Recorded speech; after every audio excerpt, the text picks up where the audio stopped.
You're listening to a 3CR podcast created in the studios of independent community radio station 3CR in Melbourne, Australia. For more information, go to allthews.3cr.org.au. You might have heard about the Community Radio Plus app, but it's only when you start using it that you'll wonder how you lived without it.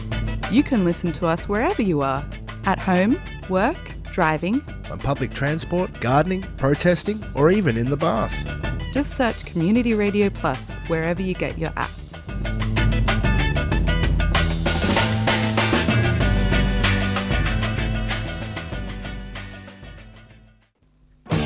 Evil minds that plot destruction, sorcerer of death's construction, in the fields of bodies burning, as the war machine keeps turning, death and hatred to mankind, poisoning their brainwashed mind. Welcome to the Anarchist World This Week, broadcast across Australia on the National Community Radio Satellite. Listen to the Anarchist World This Week, Australia's sacred cow slaughterhouse. Listen to analysis of local, national, international events. Listen to analysis you'll never hear anywhere else.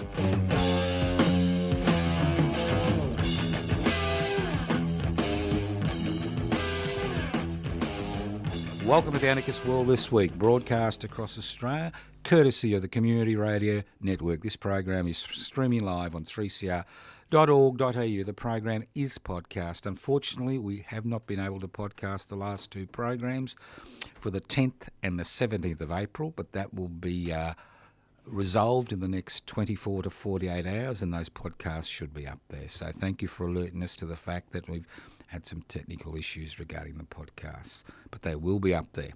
You can leave messages on 0439 395 489. Web pages you can go to anarchistmedia.org, PIBCI, PIBCI.net. You can join PIBCI, Public Interest Before Corporate Interests, online right now. Just go to PIBCI, PIBCI.net. Have a look what it's all about, and if you're interested in placing public interest before corporate interest, you can join right now.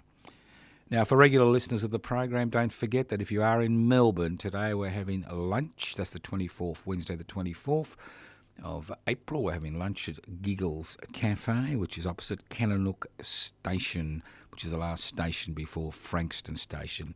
This particular lunch has been going on for a number of years, and it's basically to get interested people who listen to this program and who are interested in radical politics to come together in a social setting. So hopefully we'll see some of you there today, midday to 2 o'clock. Don't forget that on May Day we'll be doing a special broadcast from 12:30am to 7am on Community Radio 3CR, from which this program comes to you across Australia.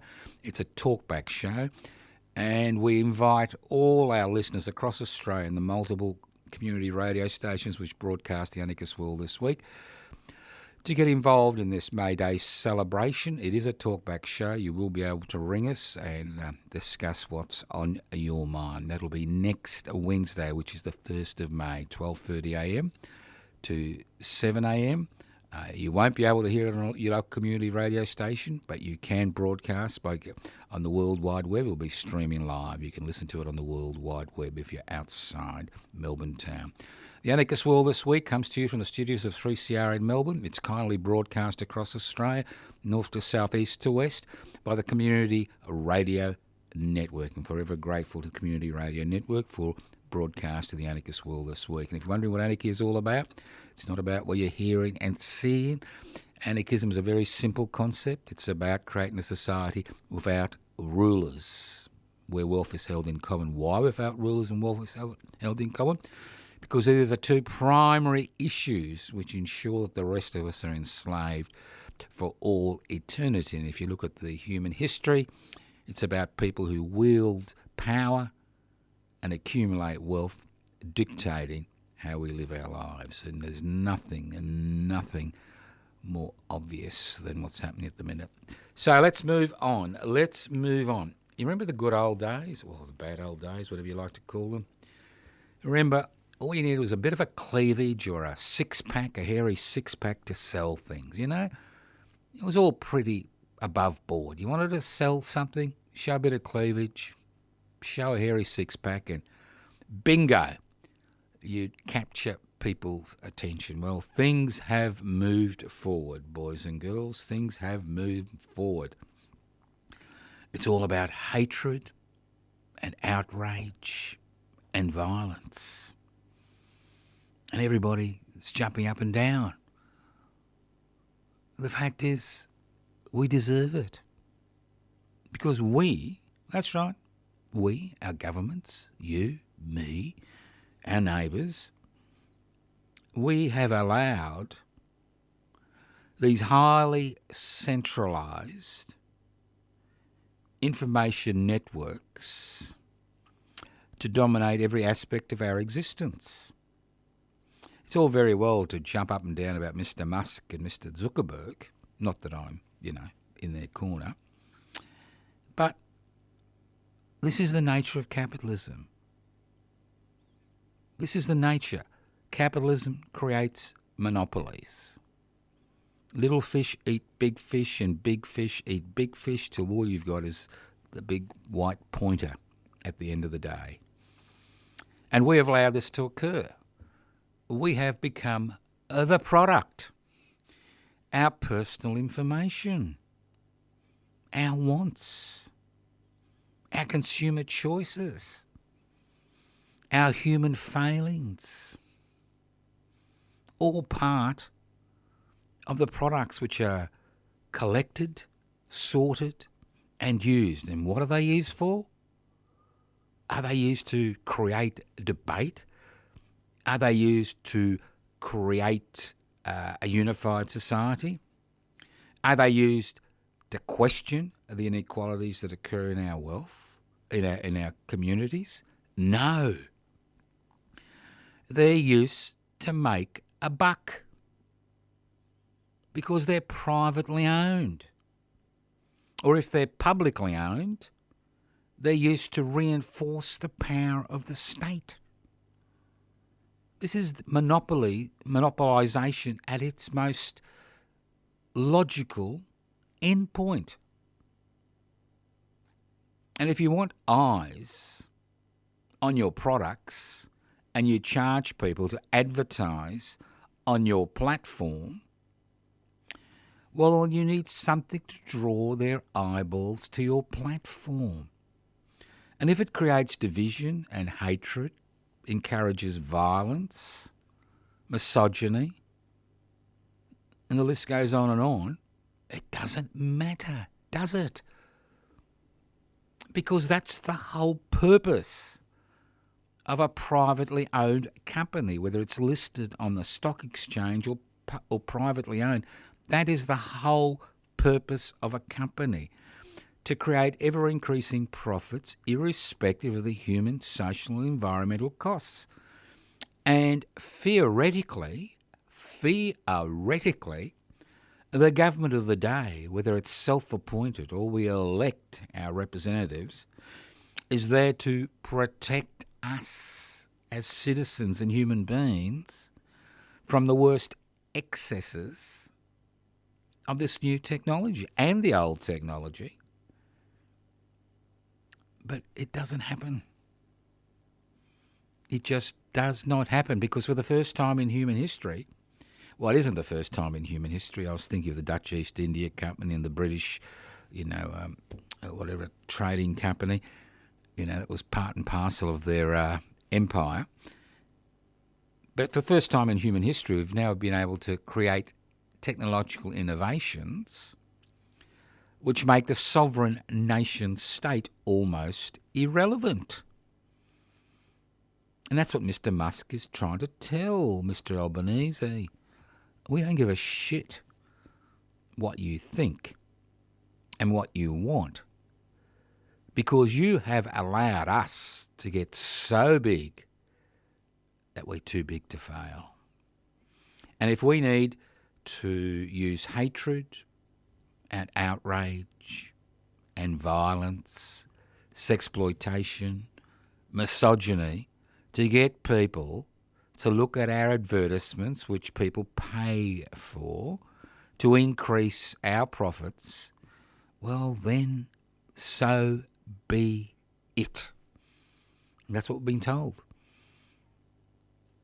Now, Mr. Musk has his fingers on a number of pies. Now, if you really want to hurt Mr. Musk, you would have heard Mr. Albanese saying, why would you buy I can't even pronounce their bloody name. His electric cars, when there are plenty of electric cars available for cheaper prices. You know, why would you actually have a Twitter account? Why would you bother? Do you really need to be on a platform where your personal information becomes their profitability, is turned into profits for them? Because that's the dilemma. You could have collectivized platforms, and people have tried with minimal success. But we have allowed this Pandora's box not just to be opened, but we've actually, blown it up, allowed it to go anywhere it likes. Now, it's not a matter of censorship. It's a matter of outrage and hatred. It's a matter of private profit over community health. That's what it's about.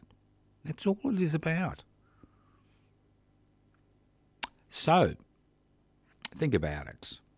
Think about the situation we find ourselves in, where the political process, the social processes, the divisions in society have grown. And at the same time, what do we see in our own society? What do we see? Increasing anxiety, increased mental issues, which are reactive, depressive, anxiety illnesses to the type of society we find ourselves in. Being under constant 24-hour demand and pressure to perform in order to maximise profits for unaccountable corporations whose major responsibility is to increase profitability. And they're just doing what they were created for. That's all they're doing. And we allowed it to happen. As a society, we said, yeah, it's all right. We'll let these private organisations create these platforms, these virtual platforms, which have such a significant amount of impact on so many lives. We just allow it to occur. Yeah, it's all right. It's fine. It'll be all right. And then when, the shit hits the fan, a decade or two later, it's all too hard. People shrug their shoulders. Well, obviously, the liberty of the market seems to be the major problem today, not even seems to be the main game in town. How powerful is the state? Well, as far as you're concerned and I'm concerned, the state is all powerful. The state can do what it likes to you and me, and it does constantly. And the redress we have is minimal, because in this country there's no protection for the individual from the arbitrary exercise of state power. But when it comes to large corporations, not just the virtual ones, but the mining corporations, the defence corporations, the corporations regarding healthcare, pharmaceuticals, the list goes on and on, it's the same story. Because people have forgotten the end point of competition without regulation is the creation of monopolies. And when you have monopolies which have a turnover and an influence greater than a nation state or the government of the day, then their interests are paramount. It's all about their interests. That's why in this country you can switch on the radio, go on social media, watch television, do whatever you like, stream, listen to whatever, read whatever, and it's the same story day in and day out. You got people complaining about the housing crisis. You got people complaining about access to education. You have people complaining about wages. You have people complaining about access to public health. You have people complaining about access to... And it just goes on and on and on, constant complaining. And why do we have constant complaining? Because ultimately, we're powerless. Because the state has now become an instrument of the market. Instead of the state regulating the market and ensuring that we get the best results as a community and as a society, we now have the market dictating how you should live. And the virtual world, the monopolisation of the platforms in the virtual world, has given monopolies extraordinary power over individuals because of the information they've collected over time regarding the peccadillos of these particular individuals. And that's the beauty of the situation, because it's not about the state and it's not about the market. It's about our common need for the basic elements that we require to survive and prosper as human beings. And while power and wealth continues to be accumulated by people both in the virtual and the real world, we will continue to have people aimlessly complaining about the fact they don't have access to this or access to basic commodities. It's just extraordinary. Think about it. Ultimately, we're not what we eat. Ultimately, the societies we create, the tensions we create within communities and societies, the interpersonal issues which occur are all linked to the type of society or community we live in. Because for too long, we've been told it's an individual problem. You got anxiety? It's your problem. See a psychologist. Read a book. Do cognitive behaviour therapy. It'll all be okay. You got a problem as far as your income is concerned? Beg and doff your hat to the boss and see what happens, you know? You got a problem? It's your failure as an individual, not the failure of society to act as a society instead of acting, as a, how shall I put it, instead of acting as a cheer squad for that small section of society that owns the means of production, distribution, exchange and communication. And that's what we see day in and day out. No wonder we find ourselves in a situation where you use a little bit of cleavage or a hairy six-pack to sell your products, where now hatred and outrage seem to be the driving force regarding advertising on the virtual world in this country. You're listening to The Anarchist World This Week, broadcast across Australia via the Community Radio Network. And if you think you're powerless, you're not. There is nothing more powerful than a community boycott.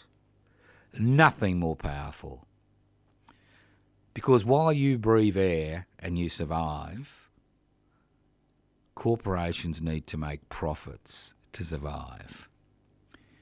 If they don't make profits, the world stock markets and financial centres are so fickle, they will remove their support. And we're seeing this in the coal industry, in the fossil fuel industry, where fewer and fewer large financial entities are willing to invest in these entities. And it's the same with the virtual world. Why do you use this particular engine? Is it really helping you understand the world and yourself? Obviously not. All right, let's move on to something a little bit more... there's nothing more. I was going to say, let's move on to something a little bit more interesting, it's more interesting, but whether it's, I don't know. Well, the Gaza carnage continues. Isn't it wonderful, We beat our breasts about some minuscule insignificant issue, which is, magnified in the legacy press and the social media to an extraordinary level. But when it comes to the fact that the little walk we take every morning, passing all these dead Palestinians, has now extended to almost 34 kilometres. That's one body, men, women and children, mainly women and children, for every metre you're walking. Think about it. Fewer people died during the Battle of Britain in World War II. It was only, I think, about 24,000. Then have died in the Palestinian outrage. Now, people keep calling this a war. Is it a war when a nation state, which is supported by the world's most militarised country and its allies, including Australia, uses all the technology at its disposal, apart from nuclear bombs, to humiliate, denigrate and kill thousands of people who are not even combatants? This is carnage of biblical proportions. It is carnage when you think about it. 2 days ago, or was it a day ago, another little bomb in Rafah kills 20 people, 18 of them children. A man says, my whole family's been obliterated. Are there any adults amongst the casualties? And what do? Shrug our shoulders? Some go to the weekly protests, others take it a bit further. But the thing is, as a society, we are no longer interested in what's happening in Gaza. The carnage. 200 bodies under a hospital in a mass grave. Hospitals being obliterated. Civilians being obliterated. Places of worship being obliterated. People living in the most basic conditions. You see, although the Palestinians have borne the brunt of Israeli revenge because of them trying to break out on the 7th of October, the fact is the Palestinians had nothing to do with the Holocaust. The Holocaust is a European phenomenon. Anti-Semitism is a European phenomenon. When the Roman Empire evicted Jews from Palestine because they'd revolted, I think, a second time, and were dispersed to all corners of the world, the anti-Semitism which arose among the Christian population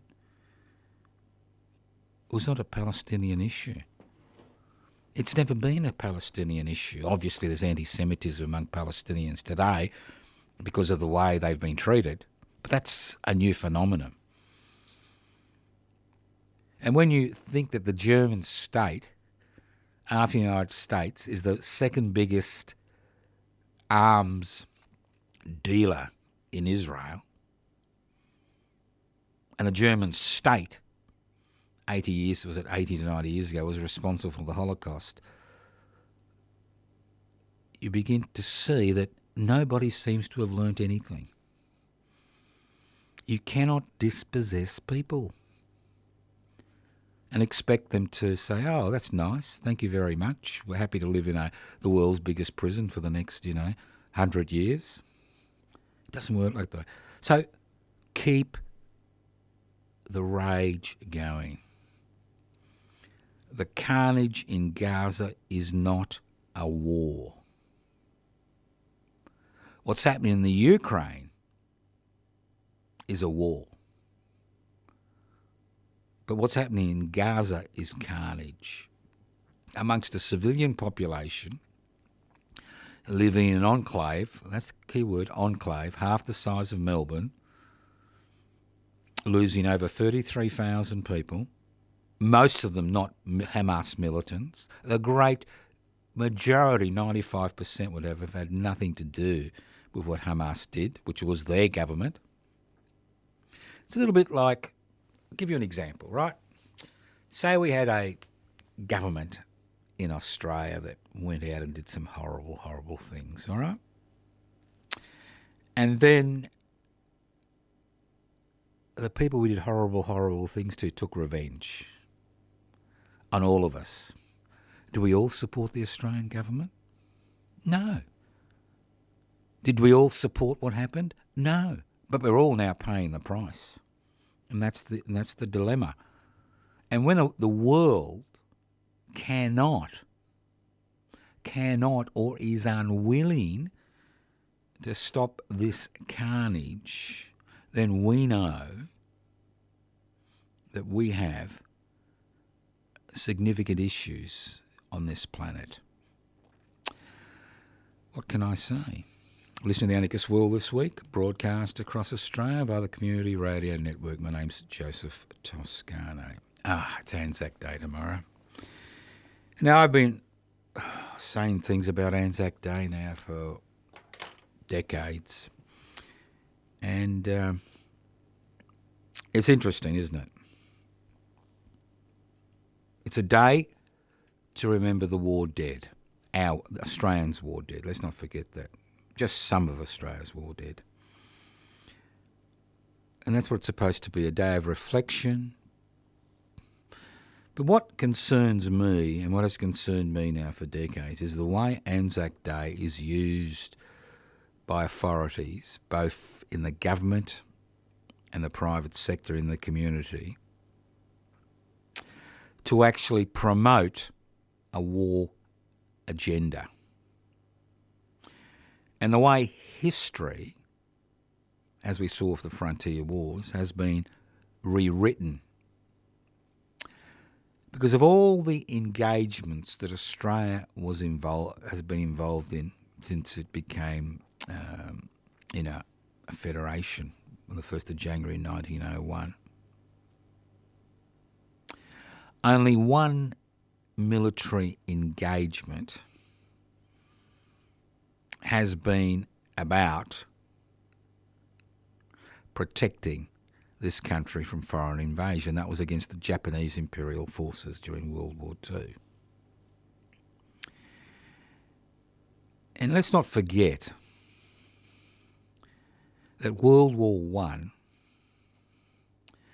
was nothing more than a dirty little trade war fought by rulers and was fought by workers on either end of a bayonet. 420,000 Australians volunteered to take part in the war, World War I, from a population of 5 million. That's an extraordinary number of young men. 62,000 died on the European killing fields, 8,000 in one day in the Battle of the Somme, where human beings were basically used as cannon fodder against industry. Sent over the parapets in front of machine guns to be machine gunned down for what? To gain a few metres?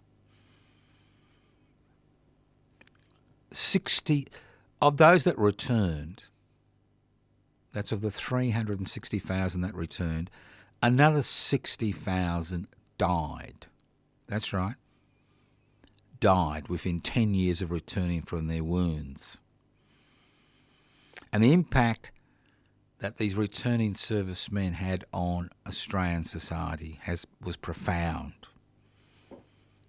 in terms of the damage done to families. And for what? Was World War I a war about democracy? No, as we're told. Was it about freedom? No. Was it about protecting our way of life? No. It was an imperial war, a trade war. Quite extraordinary. Now, obviously, most other Australian military forays have been about fighting other people's wars in other places. You look at the Korean War, the Vietnam War, the Afghanistan War, the Iraq War, the Malaysian emergency. You can go on and on and on.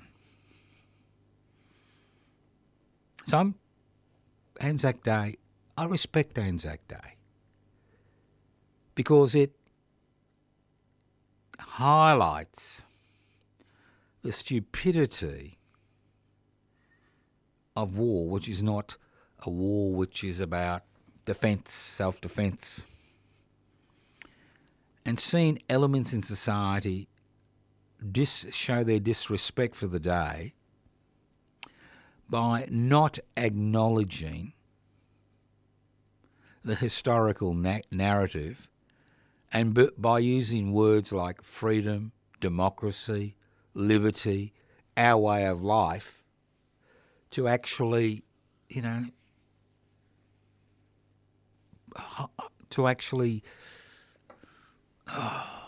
it's very difficult, to actually say that these loss of life, this extraordinary loss of life was useful, was necessary. It's very difficult when you think about it. Now, there were some people in Australia during World War I who were against the war. They were against the government of the day trying to introduce conscription into this country to send another 60,000 young men to their death on the European killing fields for the glory of God, King and country. And let's not forget that in late December 1916, the Australian people rejected, in the middle of a war, rejected the idea of introducing conscription in order to sacrifice more young men on the European killing fields. And they rejected conscription again in late 1917. So this country was divided during World War I. You had those who saw this as some type of imperial, dynastic war. And then obviously you saw others who saw it for what it was. And many people in this country paid an extremely high price for objecting to the war, for protesting against the war, found themselves in jail. And at the spearhead of this anti-war movement were the Industrial Workers of the World, the IWW, whose members were jailed, whose organisation was declared illegal, whose newspapers were banned. So let's look at the real history. Not just pick elements which suit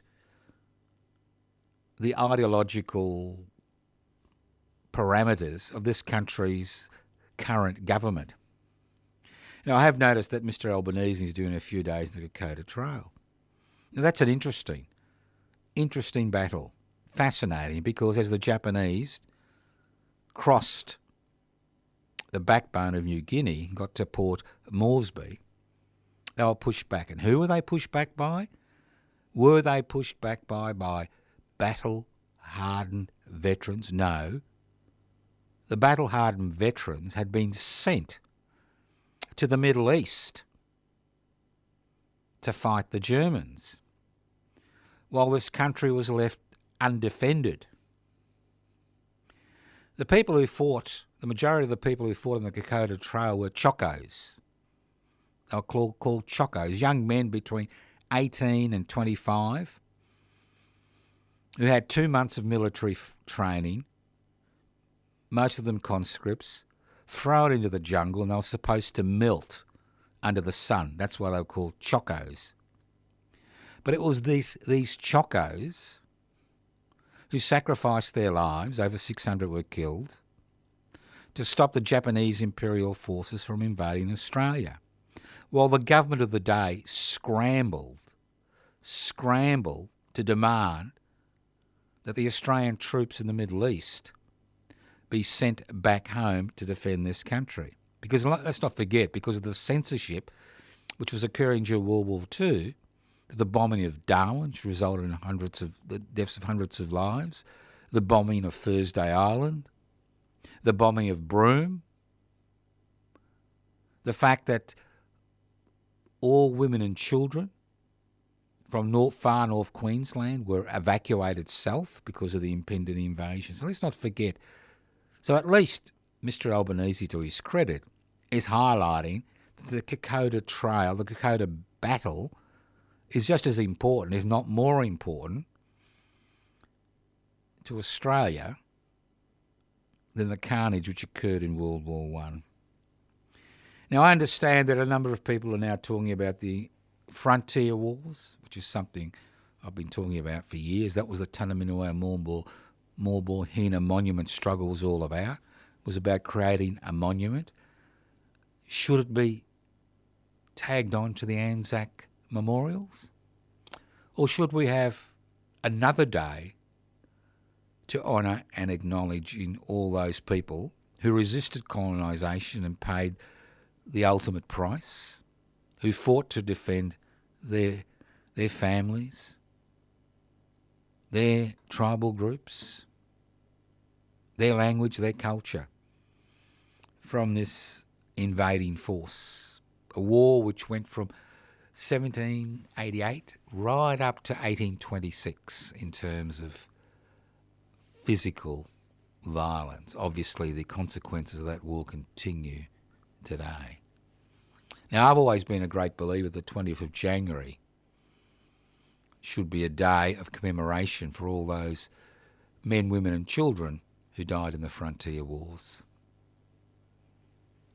Because on the 20th of January 1842, Tanaminuwa and Maulboyheenner were hung for the heinous crime of resisting white colonisation. Think about it. Listen to the Anarchist World This Week, broadcast across Australia via the Community Radio Network. See, the great thing about social media and the legacy media is you never let the facts get in the way of a good story. Never let the facts get in the way of a good story. Now, I know it's been a horrendous period as far as crime is concerned, but the facts are that crime, whether it's against women or committed by children, has actually decreased over time. I know it's impossible to believe.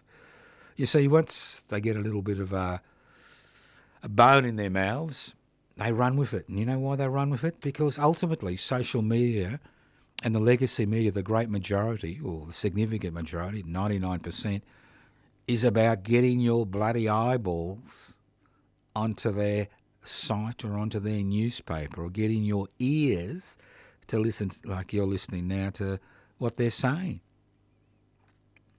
At least when you listen to the Anarchist World This Week, we're not selling you anything. You listen because you're interested. Or you listen because you're outraged. But at least you're listening. You know, I'm not trying to sell you anything. Maybe I'm trying to create a new narrative, open up a new chapter, help you look at things in a different way. But I'm not selling you steak knives or giving you steak knives after you buy something. But when it's the legacy media and the virtual media, it's about eyeballs. The more eyeballs on the product, the more people advertise, the more revenue. So the rivers of gold, which the newspaper industry was able to extract from the population, especially from real estate sales, before the invention of the virtual world, have dried up for legacy media. But they're overflowing the rivers of gold for virtual media. And again, it's not about ideas. Ultimately, it's about advertisements. That's right. Soapboxes, advertisements. So in many ways, the legacy media and the social media, or asocial media, whatever you like to call it, deserve themselves because they're two sides of the same coin. One is more regulated, which is the legacy media.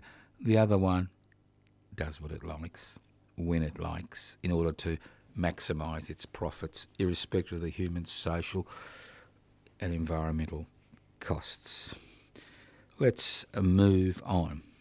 So if you don't believe me regarding youth crime and crime in general, look at the statistics which are released by the various state governments every year. Have a look at the statistics. Australia is an exceptionally violent society, not just in terms of its interaction with this country's First Nations people, but an exceptionally violent society in terms of the interactions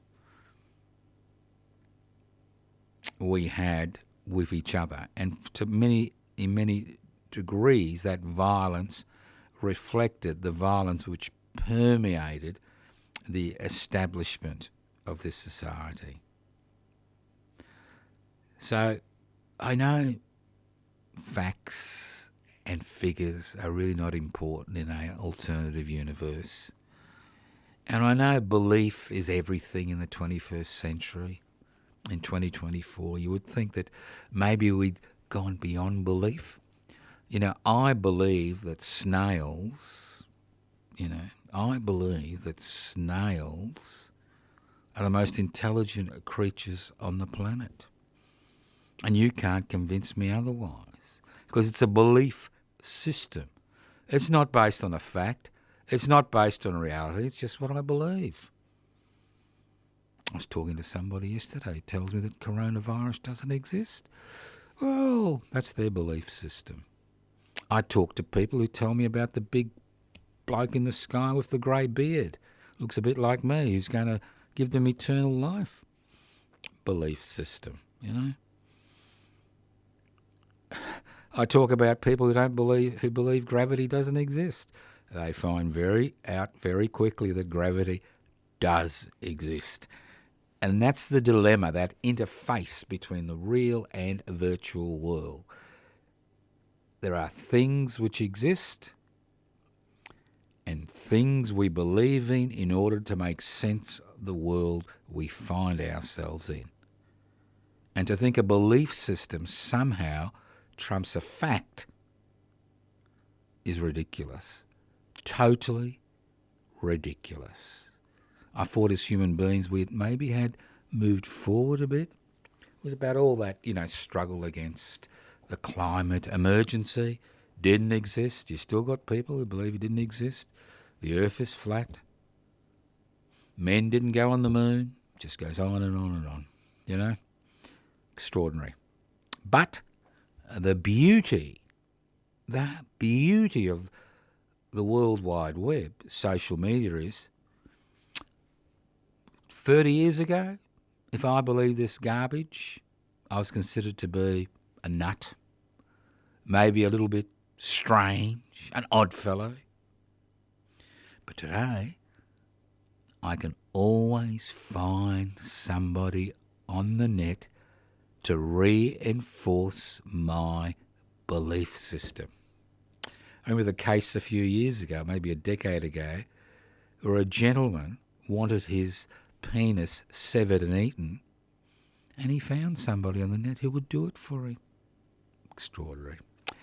That's the beauty of the net, isn't it? You can always find somebody that has the same belief system you have, and you can reinforce each other ideas irrespective of facts. Listen to The Anarchist World this week, broadcast across Australia from the Community Radio Network. Now, next Wednesday is May Day. That's right, and I'll be broadcasting The Anarchist World this week. But we're doing a few interesting things because, you see, in Australia, although May Day has a glorious history from 1892, when the first May Day occurred in Melbourne, and in 1891 there was a May Day parade in Barcaldine, and on the 1st of May 1886 the Melbourne Anarchist Club was formed, heeding the call of the Federation of North American Unions to make the 1st of May in 1884 to make the 1st of May 1886 a day of international protest for the 8-hour day. So, long history. But in Australia, there's a public holiday in Darwin. There's a public holiday in Queensland.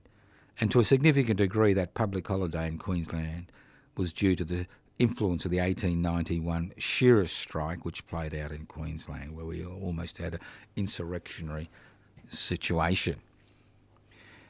So in the rest of Australia, May Day has become totally irrelevant. In Melbourne, May Day is celebrated on the first Sunday after the 1st of May because it's impossible to get people out on the streets on the 1st of May because people have forgotten what it was about.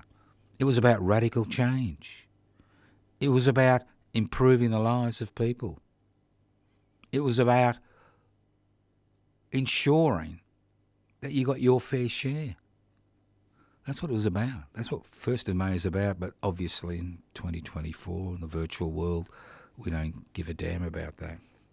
So we're going to try to revert that. Not that we'll succeed, but you may be interested. I'm broadcasting on the Community Radio Network, courtesy of 3CR in Melbourne. And in 3CR in Melbourne, which is 855 on your AM dial, we'll be doing a special May Day broadcast from 12:30am to 7am. This broadcast is hosted by Talkback with Attitude, which is a talkback show which I'm co-host of, which is from 10 to 11 every Thursday. But we'll be doing this special May Day broadcast, and it'll be a talkback show.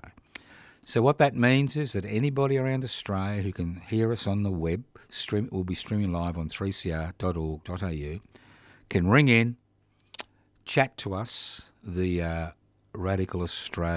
the Talkback crew, Talkback with Attitude crew, myself, Pat, the G.O.D., the Goddess of Dawn, and Mandy the Librarian, about the significance of May Day or other things that are important to you. Now, at the same time, if I'm still alive after that broadcast, I'll be doing the Anarchist World this week, like I'm doing now. Then after that, I'll be doing the May Day Anarchist Walk, because May Day in Melbourne was an anarchist initiative, and the anarchist community was quite powerful and widespread in Melbourne in the late 1880s. And there are a number of significant sites in the Melbourne CBD, and I'll be starting off at Chummy Place, and you can look this up on the Facebook page, Joseph Toscano, or Toscano for the Public, or anarchistmedia.org. That's you can look it up. And we'll be starting at Chummy Place at midday sharp in Carlton, and then walking to various important radical sites to highlight the importance of May Day. So you're all welcome to come along. It'll go for about an hour and a half. It's about maybe 3.5 kilometres, not very long at all. It's be based on facts, unfortunately. There'll be very few belief systems in it, but it'll be facts where they were, what they did, that type of stuff, the real world. I know it's not very kosher to talk about the real world these days, but it's about the real world. So, welcome to join us. So, think about it, because it does have implications.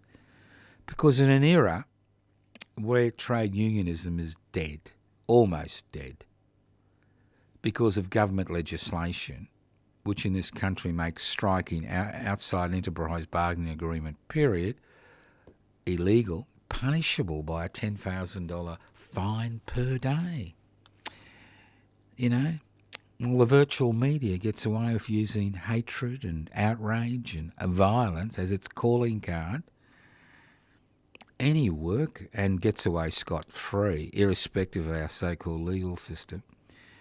Any worker who takes part in a strike outside an enterprise bargaining agreement period, after you've jumped through 56 hoops, can be fined up to $10,000 per day. Unions, what's left of the trade union movement, can be bankrupted overnight because of this country's laws. If you're involved in a workplace occupation, you can be jailed for up to 25 years. So obviously,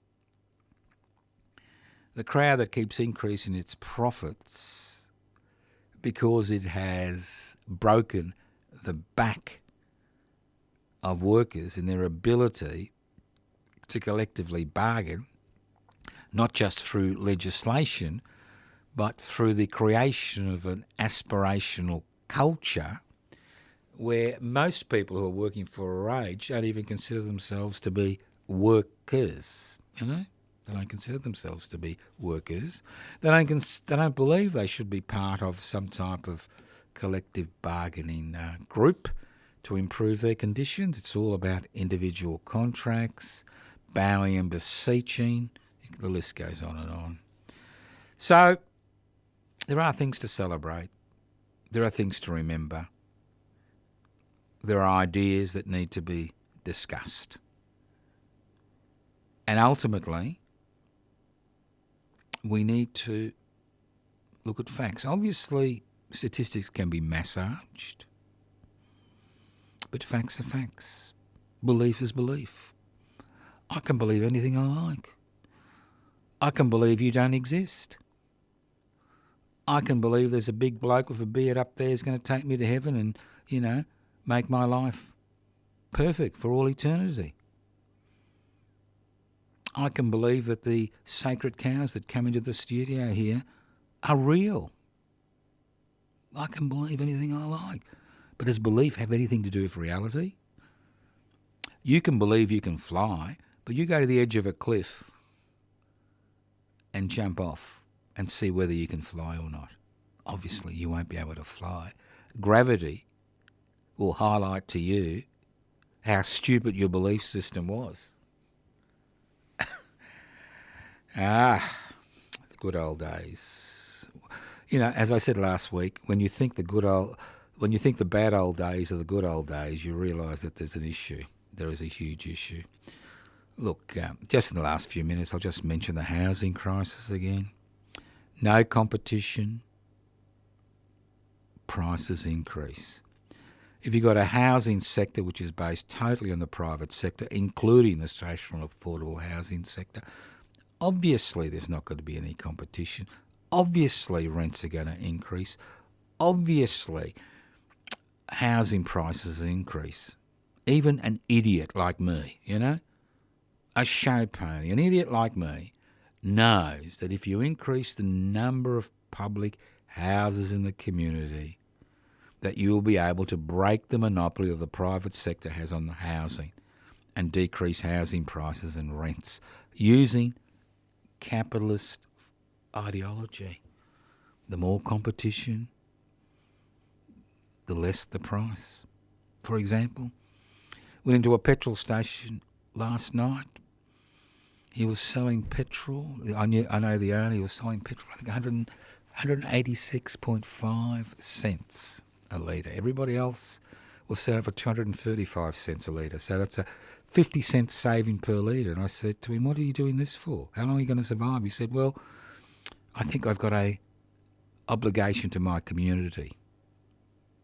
He was a man who was willing to decrease his profits in order to fulfill an obligation to the community to provide an essential service. And that's the problem in 21st century, isn't it? In 21st century Australia. People with morals and ethics are losers. It's only those who are amoral, who have no ethical principles, who are winners in this country. And if you look around you, at all those who've made it in Australian society and the way they've made it, you'll soon begin to understand that this is a country that long ago abandoned the fair go ideology that we're supposedly based on. You've been listening to The Anarchist World this week, broadcast across Australia by the Community Radio Network. As I said before, we're having a little bit of trouble with our podcasts. They should be up in the next 48 hours. The last podcast was from the 3rd of April. We should have one from the 10th and the 17th up very soon, and obviously this one will be up very soon. So thank you once again for listening to The Anarchist World this week on your local community radio station, courtesy of the Community Radio Network. Don't forget the 1st of May, celebrate it in your way. It's very simple. Take 5 minutes off work. Talk to people about what the 1st of May is all about. Research it. Find out. It's a day of international celebration regarding the ability of people who are wage earners, people who are involved in micro business, to actually be able to improve their situation by collectively working together collectively. Thank you once again for listening to The Anarchist World this week on your local community radio station. This program has been brought to you by the Anarchist Media Institute. My name's Joseph Toscano. Facebook page, Joseph Toscano, Toscano for the Public. Web pages, anarchistmedia.org, anarchistmedia.org. Web page, Public Interest Before Corporate Interest, pibci.net. YouTube channels, Public Interest Before Corporate Interests. YouTube channel, josephtoscano.com. Phone number, 0439 395 489. See you next week on May Day. Evil minds that plot destruction, sorcerer of death's construction. An analysis you'll never hear anywhere else. Anarchist World this week. Australia's sacred cow slaughterhouse. 10 a.m. every Wednesday. Listen to The Anarchist World this week for an up-to-date analysis of local, national and international events. Poisoning their brainwashed minds. Oh, Lord, yeah.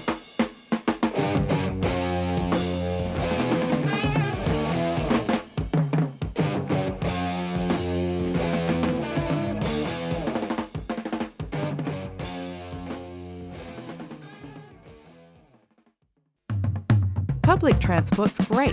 What's not great is that unless you've got a radio with you, you can't listen to 3CR when you're on it. Until now, the Community Radio Plus app lets you listen to us wherever you are. Get on board and search Community Radio Plus wherever you get your apps. Time's on my mind when I had you by my side. Am I thinking loud? Do I want you around? You've been listening to a 3CR podcast produced in the studios of independent community radio station 3CR in Melbourne, Australia. For more information, go to allthews.3cr.org.au.